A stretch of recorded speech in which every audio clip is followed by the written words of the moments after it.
Hello dear students, welcome to Stepladder education consultancy channel.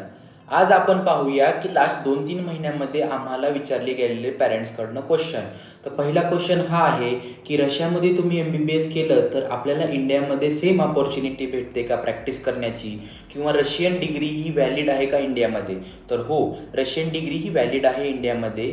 Me doctor Aditya, माझं MBBS हे रशियामधनं complete झालं आहे. माझे मोठे भाऊ डॉक्टर अजिंक्य, त्यांचं पण MBBS हे रशियामधनं कंप्लीट झालं आहे आणि ते आज गव्हर्नमेंट मेडिकल ऑफिसर म्हणून प्रॅक्टिस करत आहेत. जर इंडियामध्ये डिग्री व्हॅलिड नसती तर आज आम्ही प्रॅक्टिस करू शकलो नसतो आणि लाखो स्टुडंट्स दरवर्षी रशिया किंवा ॲब्रॉडमध्ये MBBSसाठी जात आहेत, तर ते पण गेले नसते. इंडियामध्ये आपल्याला सेम अपॉर्च्युनिटी भेटते प्रॅक्टिस करण्यासाठी. फक्त तुम्हाला एक एक्झिट एक्झाम, जी की FMG एक्झाम आहे किंवा फ्युचरमध्ये नेक्स्ट एक्झाम असणार, ती पास होणं गरजेचं आहे. ती एकदा तुम्ही पास झाल्यानंतर तुम्हाला इंडियामध्ये प्रॅक्टिस करायचं लायसन भेटतं आणि तुम्हाला सेम ट्रीट केलं जातं ॲज अ डॉक्टर. दुसरा क्वेश्चन हा असतो की हिडन चार्जेस. जसं की आपल्याला माहिती आहे, सोशल मीडियावरती बऱ्याच वेगवेगळ्या गोष्टी येतात ज्यामध्ये तुम्हाला बोललं जातं की तुम्ही इंडियामध्येच MBBS करा, तुम्ही ॲब्रॉडमध्येच MBBS करा. तिकडे गेल्यानंतर तुम्हाला इकडे सांगितलं जाईल की 4 लाख फीस आहे, तिकडे गेल्यानंतर तुम्हाला 5 लाख 6 लाख घेतले जातील. तर असं नसतं. याच्यासाठी तुम्हाला योग्य कन्सल्टन्सी निवडणं गरजेचं आहे. तुम्ही कन्सल्टन्सीला क्वेश्चन्स विचारा की तुम्हाला जी फीस आहे ती तुम्हाला सेमच राहील का नेक्स्ट 6 इयर्स, किंवा तुमचे हिडन चार्जेस काही आहेत का.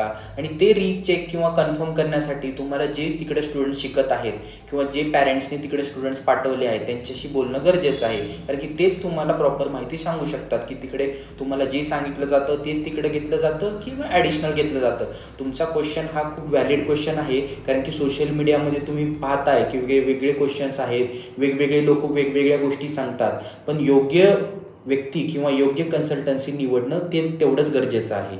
तिसरा क्वेश्चन फ्रिक्वेंटली हा विचारला जातो की रशियामध्ये तुम्हाला क्लिनिकल एक्सपोजर किंवा प्रॅक्टिकल नॉलेज मिळतं का?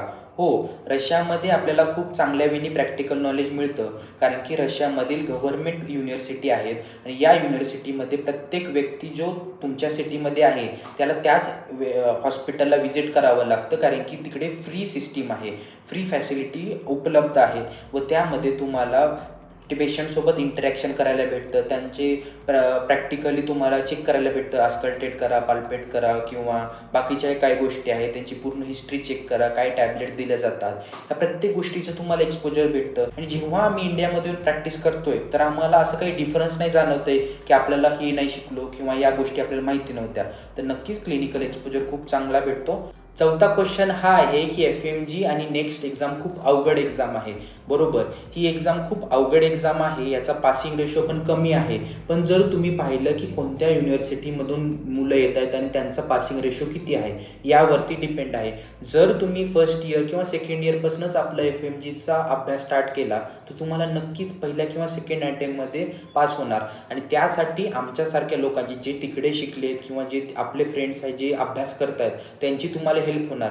आम्ही प्रत्येक स्टुडंटला गाईड करतो की कसा अभ्यास करायला पाहिजे, कारण की आम्ही स्वतः ही एक्झाम पास झालो आहोत आणि त्यामुळे आम्ही त्यांना नक्कीच हेल्प करतो. एक्झाम नक्कीच हार्ड आहे, पण जर आपण प्रॉपर प्लॅनिंगनं किंवा प्रॉपर स्ट्रॅटर्जीनं या एक्झामचा अभ्यास केला तर नक्कीच आपण इझिली ही एक्झाम पास होऊ शकतो.